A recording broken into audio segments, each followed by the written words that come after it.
So attributes impact, so many ways to play with them. We are almost done with this, so let's continue. In here, I'll create a new file, id.pug, close the other one, and I'll drag the ID HTML over here and close this one.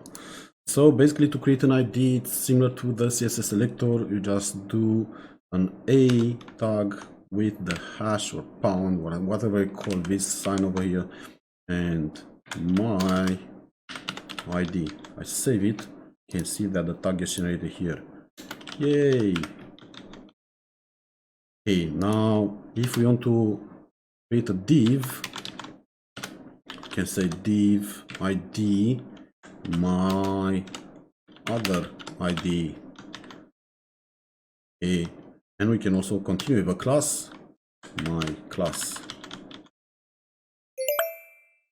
However, as you remember, div is the default one, so we can just omit it like that, and this would be my other ID, because IDs should be unique. Nothing stops you from actually typing identical IDs, but IDs are unique, which are not identical, so pay attention to that.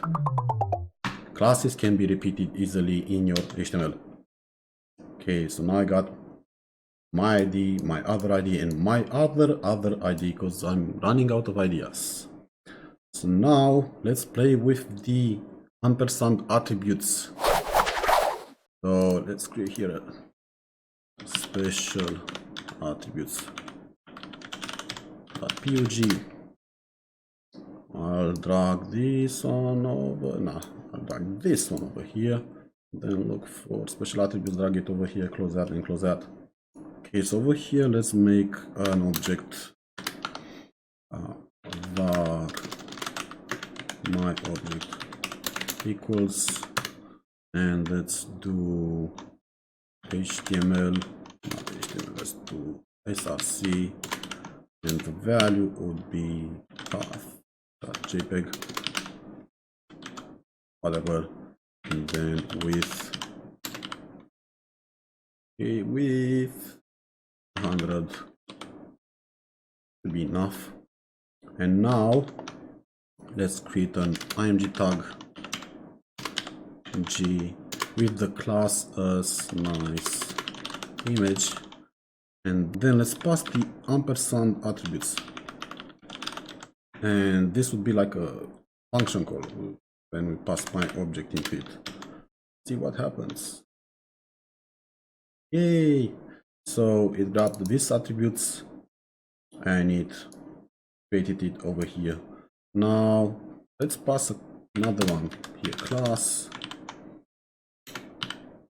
big. So if we do this, you can see that it kind of joined this class over here with this one over here. So this is the ampersand attributes inside PUG.